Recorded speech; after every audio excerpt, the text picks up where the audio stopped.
everybody, Vini from Guitar here, and today is a very exciting day. It is a new release day from Fender, and this one is a pretty big one. It's the Fender Acoustasonic Player Telecasters. You might already be somewhat familiar with the Acoustasonics that Fender have had out for the last sort of 3 or 4 years, and now they are coming in the form of a player range. What that basically means is Fender are putting Acoustasonics into the hands of a lot more people by making them slightly more accessible, a little bit more affordable, which is great. We've had a little bit of time to get to know these, and we can safely say they're amazing in terms of what they can do within their price point. They are incredible tools for so many reasons, which we are obviously going to get into in this video. So I think the main question to ask here when we're talking about these Acoustasonic players, what makes the brand new Fender Acoustasonic Player Telecasters, that's a mouthful, so much more affordable than their American counterparts?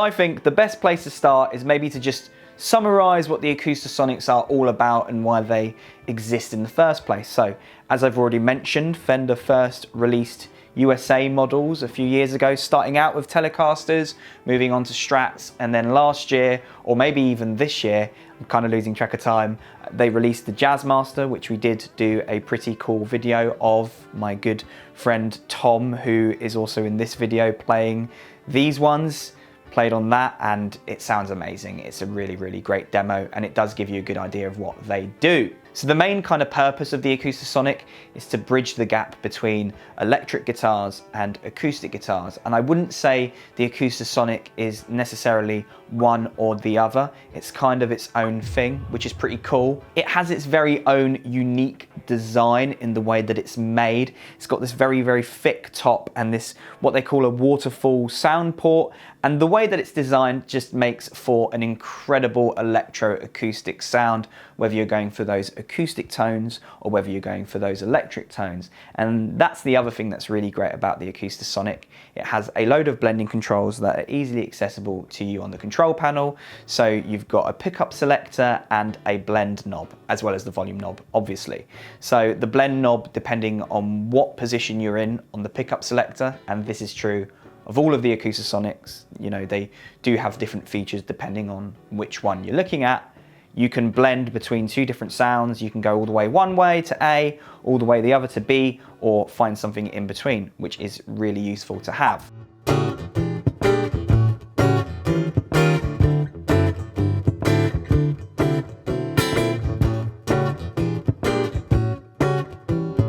Not only do all of the Acoustasonics have acoustic pickups, they also have this kind of acoustic modeling technology built into them, so you can get lots of different sounds like dreadnoughts, folk shapes, parlor shapes, and as I've already said, you can blend between all of those and you can get lots of different sounds. Then you've got the electric guitar pickup, which depending on which guitar you go for, you know, it could be a Tele or a Strat kind of bridge pickup, or a humbucker in the Acoustasonic Jazzmasters. Basically, you can get electric guitar sounds from them, and there is one really important thing to note about all of the Acoustasonics, including the players. The guitars themselves have got like an amp sound built in between the pickup and the output of the guitar. So basically, you can get like a plugged-in electric guitar sound out of your PA, and that's an important thing to note.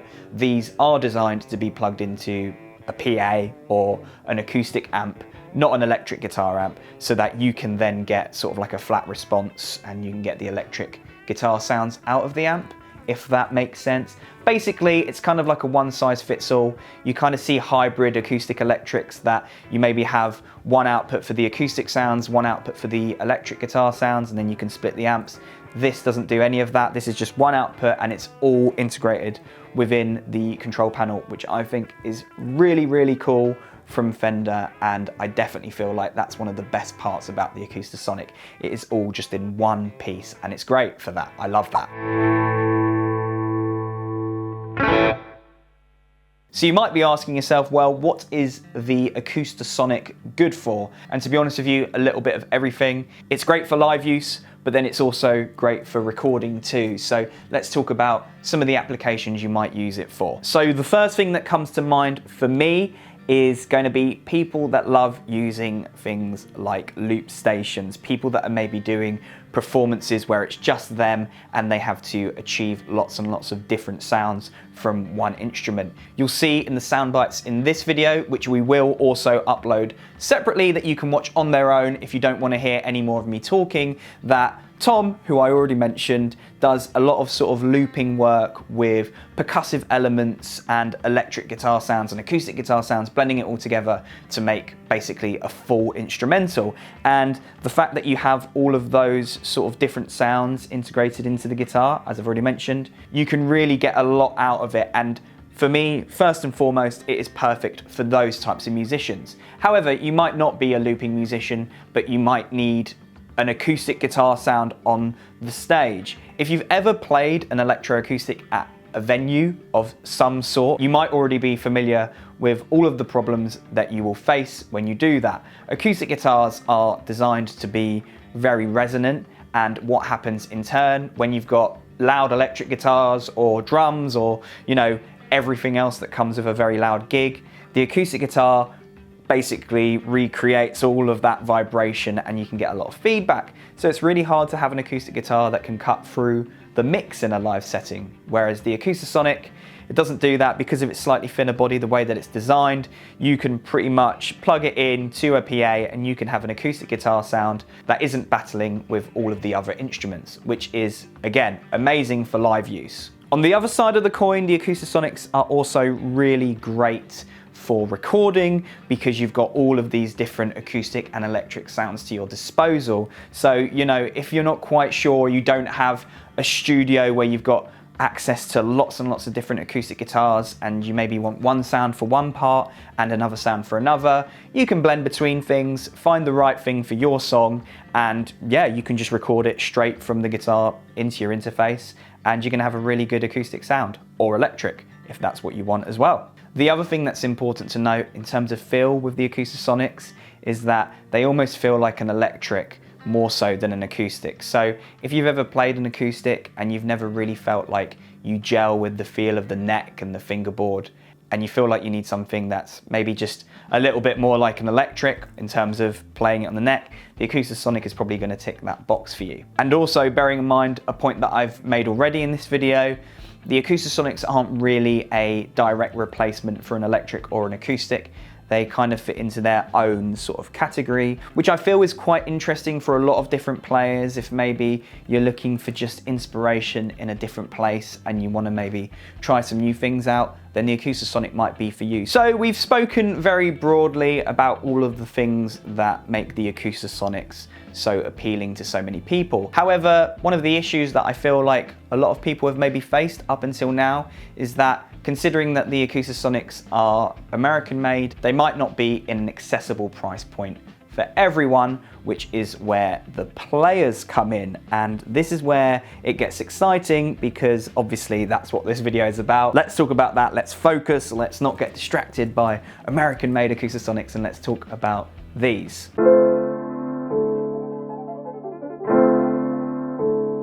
So to really summarize points that we are going to talk more in depth about in a second, these are built in Mexico. They are stripped down to some of the most essential Acoustasonic sounds. The internal battery has been swapped out for a 9-volt battery, and some of the materials on the guitar are slightly different. We'll talk about all of those points in a second, but I think it's probably worth noting that Fender are a company who are just so good at making instruments for lots of different types of players, whether you be, you know, a touring musician who's seen the world or you're someone who's just starting out. Fender are very good at figuring out what is best for everyone and what some people might need and what some people don't. So with the Acoustasonic Players, what you're basically getting is an instrument that still has all of the function and feel and usefulness of what it always was set out to be. However, they've taken away some of the more luxury appointments, which you know, I feel like Fender have done a really good job of choosing the right things to change. We should probably talk about that a little bit more in depth, so let's go.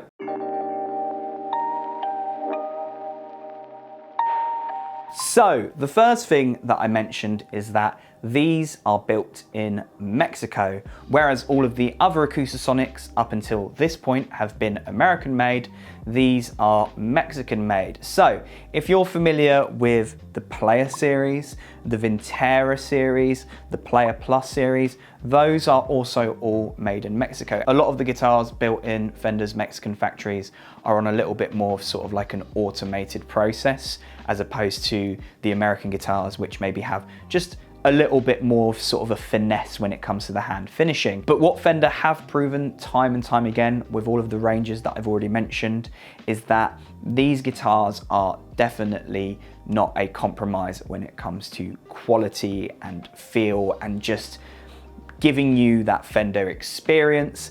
They just make their guitars more accessible from a budget perspective to a much wider array of players, which I just think is great. I mean, growing up, getting into guitar, I feel like one of the things that was most welcome to me was having these more affordable versions of these guitars available to me as a player. When I was just a little teenager who wanted to play the solo from Smells Like Teen Spirit, it was great that I could get a guitar that was a Fender, felt like a Fender, looked like a Fender, did all of the things that Fender is supposed to do, but it was actually obtainable. And without getting too stuck on this point, I do just feel like Mexican built Fenders need a little bit of commending in this video because they are amazing. And the other thing is they've just got better over time. Every time we see Mexican Fenders come into the shop. I talked a little bit about this in the Player Plus video that I did, and that really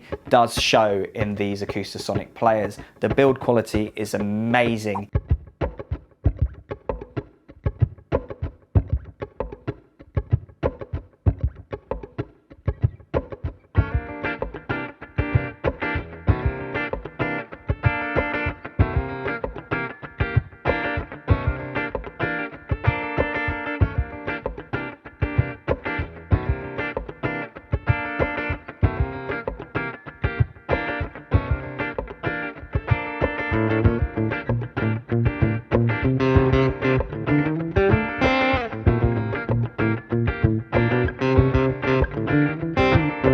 So moving on to the next point that I mentioned, the Acoustasonic Players do have slightly simplified controls.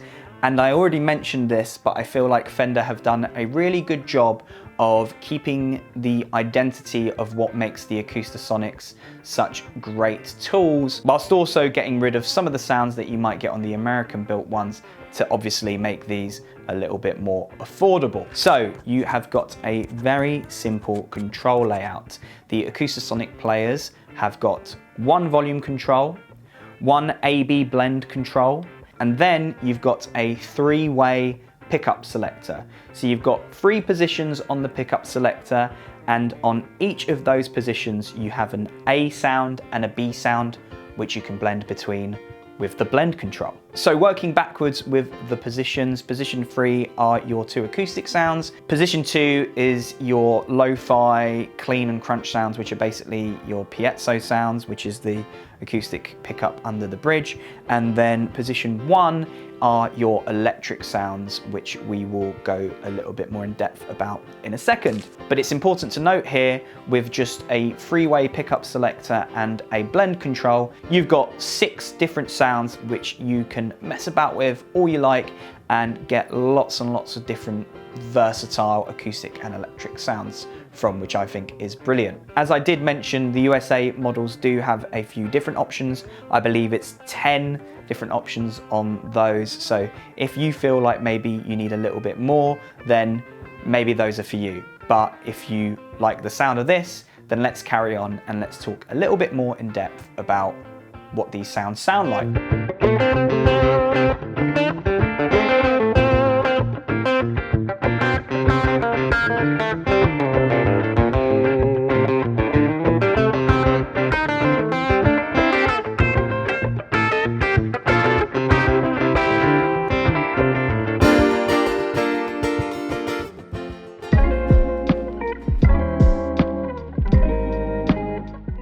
So hopefully at this point you can see probably me, but bigger or more close up, playing some very basic sounds on these guitars, the Acoustasonic Player Teles, and just kind of showing you what all of the sounds are. So starting off on the acoustic position, which is position 3, you've got obviously the blend knob A and B. So on 3A, you have a spruce and mahogany small bodied acoustic guitar, which we should hear now.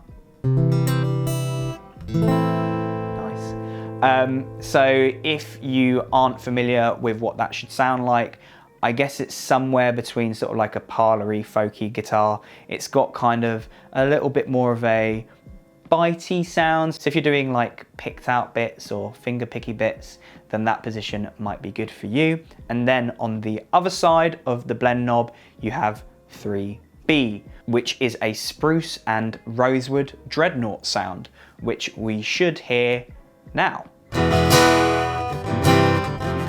So if you're not familiar with what a dreadnought is, it's basically the kind of big bodied acoustic guitar, which you've probably seen at some point. In a nutshell, dreadnoughts have got quite a lot of depth, and in the low end, they're quite present. So if you want an acoustic guitar sound, which is just a little bit deeper, a little bit more in your face, this side might be good for you. Dreadnoughts are generally good for like playing chords and stuff. So if you're just like playing a song where it's like, I don't know, Wonderwall is always my go-to. If you're playing a song like Wonderwall, then a dreadnought will probably be the best option for you. And of course, the thing to remember is that you can blend between these two sounds on position 3. So if maybe you just want something in between, put your blend knob in between, almost use it like a tone knob. You can go between the two, which is great. So now we move to position 2 on the pickup selector. And on position 2, as I've already mentioned, we have what Fender call the lo-fi sounds. Now, to my ear, these lo-fi sounds basically just sound like a more direct piezo pickup sound. So more traditional electroacoustics have a piezo underneath the bridge saddle, and that picks up the vibrations of those strings. What I do generally find with some piezos is that they can end up being a little bit honky, and they don't really represent an acoustic guitar sound very well. But this particular one on these guitars, to me, actually have quite a lot of richness and are very usable. They don't have all of that nasty piezo honk, which is great. So 2A is the lo-fi setting in clean, which we will hear now. Very good. So you can probably hear that's got some nice bite to it. It almost is bordering on an electric guitar sound, but it's not quite there. It's like a mix between the two. And then when you take the blend knob, blend it all the way up to 2B, then you have the same setting, but it's called Lo-Fi Crunch. So it's got a little bit more input gain on it, I guess. And it just makes everything sound a little bit crunchy. So let's hear that. Aha, okay, so why would you use this? Well, I mean, if it sounds good and your playing sounds nice for it, then use it for that. But what we found it really useful for when we were filming Tom doing all of those sound bites, the lo-fi position is quite a good substitute for the body sensor pickup in the USA models that this doesn't have. So if you watch Tom playing, you can see that he's doing a little bit of sort of like beating on the body, and you know, he's strumming out sort of like almost shaker sounds on the strings. We generally found that the lo-fi setting was the best for that, and depending on how much level and thump you wanted to get from it, you can mess about with the blend control. Again, it's not just designed for that, and actually I do find the guitar sounds in this setting to be really usable and really nice and kind of different to what you normally expect from an acoustic. It's just something different and it sounds really good. And now moving on to the last position on the pickup selector is position 1, and this is the electric guitar pickup. So position 1A is a Fender Tele clean sound, which we will hear now. Electric. And I mean, if you've heard a Tele before through like a Fender amp, you know, like a deluxe reverb or something like that, that's pretty much what that sounds like. So, you know, acoustic guitar, now we're an electric guitar, which is really cool. But take that blend control and put it all the way to the B side, and all of a sudden you get what Fender are calling Fender Tele Fat. And I like that they're calling it that because it's not quite like a crunch, it's not quite a fully distorted sound, it's somewhere in between, and they've kept it usable even when you take the blend all the way up. So let's hear that now. Rocking. So basically what's happening here is the more you bring that blend knob up, the more overdriven the Tele pickup is going to sound. And I already mentioned this in this video, but one thing that is really important to bear in mind is that the guitar is already doing the legwork when it comes to amp sounds. So you don't need to plug this through an amp, it's already doing it here in the guitar. I say here, the guitar's not here, but you know what I mean. That just makes it so much easier for you when you have this plugged into like a PA or an acoustic amp or just any kind of DI input basically. So you don't have to faff about with things. You can just go straight from that acoustic modeled sound to an electric guitar sound with an overdrive on it straight away, which is really useful. And I cannot understate just how much of an important feature that is on all of the Acoustasonics, and the fact that it's still available to you on the Acoustasonic Player is amazing. So yeah, that's all of the sounds. Hopefully you've got a good idea of what the Acoustasonic Player Teles can do, just from those silly sound samples. As I say, probably haven't played anything too interesting, and I do apologize for that.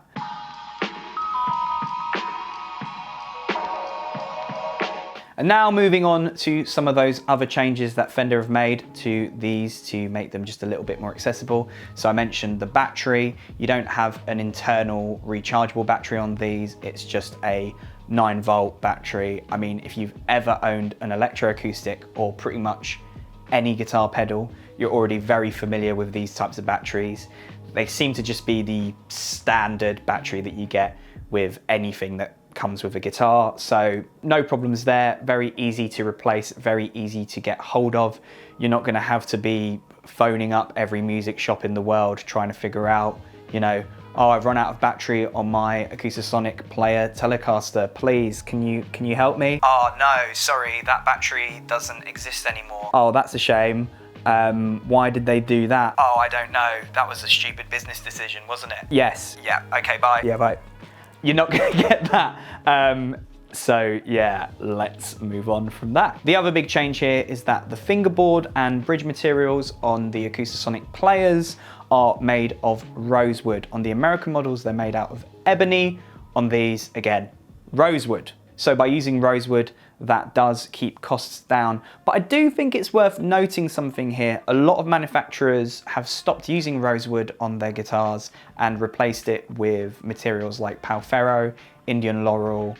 I cannot think of any others right now. So the fact that the Acoustasonic Players actually use rosewood, I do feel like that's important to bear in mind, because it's really important to note that Fender have never cut corners with the production of these. They've just figured out ways of making it more affordable. And yeah, other than maple fingerboards, rosewood fingerboards are probably the most recognizable fingerboard wood on like any guitar. So you're definitely not gonna feel out of place with it.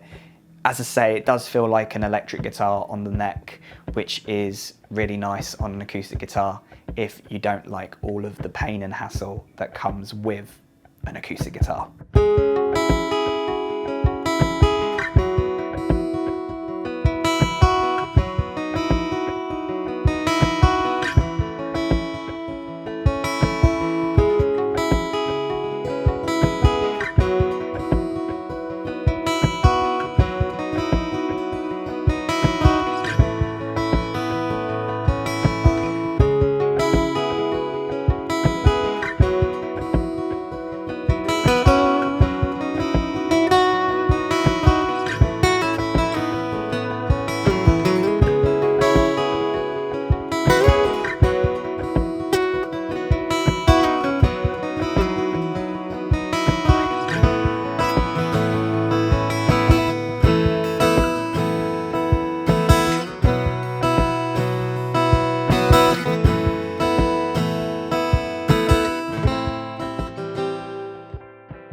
So the Acoustasonic Player Teles come in 4 finishes.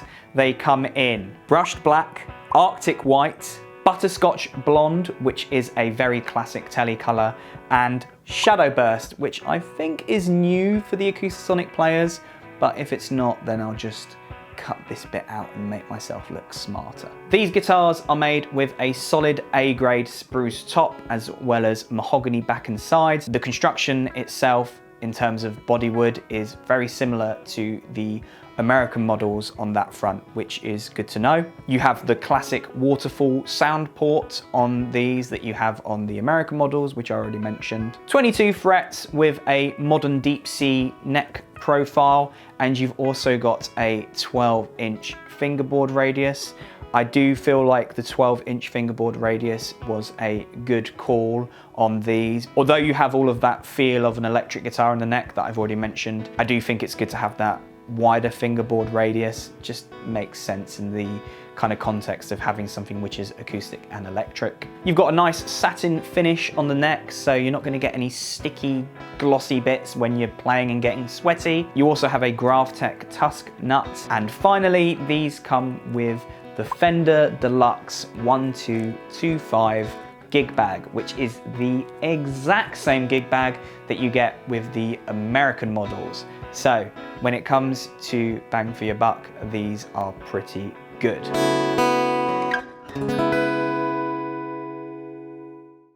So now for some final thoughts, and let's talk about the Acoustasonic retrospectively for a second. When these first launched, there were a lot of people a little bit confused, and maybe some people were a little bit upset about what Fender were doing with these.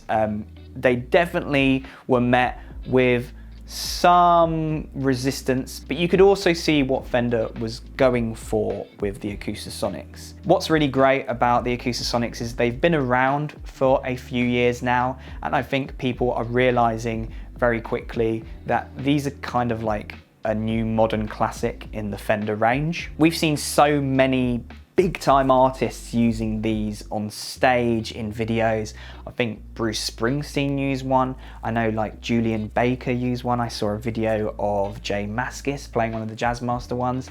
So they're being very widely accepted by a lot of different players for being this kind of new take on something that hasn't really existed before, especially in the Fender range. These guitars are very individual in their approach, but at the same time they have all of that kind of classic Fender feel and vibe. I just really feel like I need to kind of double down on this point of they really feel like their own thing, and I think Fender have done a really good job of bridging that gap between what makes their electric so special and just what an acoustic guitar can do, which is great. And taking all of that into account, now we have the Acoustasonic Players, and we basically have a whole new generation and group of players that can get their hands on these and figure out what they might be able to use them for. And it's quite exciting because all of a sudden so many artists have just a new tool and platform to be able to really just be versatile in the way that they perform, in the way that they record.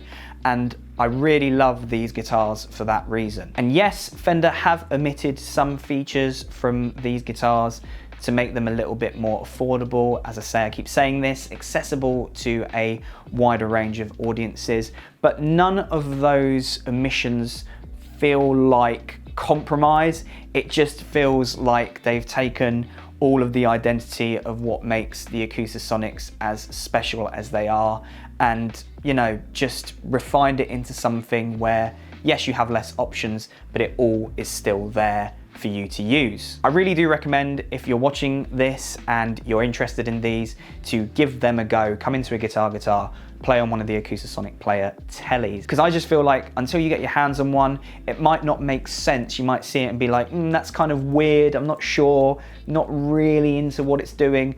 But I guarantee, play on one for 5-10 minutes and you'll probably find that there is a lot going on in these guitars. And I, for one, as I say, absolutely love them.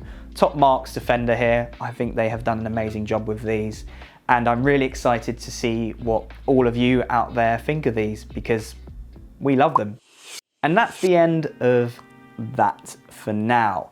If you enjoyed this video, please do feel free to give us a little like, subscribe. Hope you're enjoying all of these videos that we're putting out there. Let us know what you think.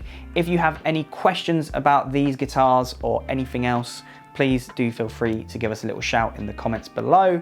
If you want to order from us, guitarguitar.co.uk, or you want to come into one of our stores, we've got people in the chat boxes on our website. We've got lots and lots of extremely experienced staff members in all of our shops across the UK. As I say, come in and have a chat with us. We love seeing your faces and we love showing you all of the guitars that we have, not just these. Let us know what you think about the Acoustasonic Player Teles, and until next time, see you soon.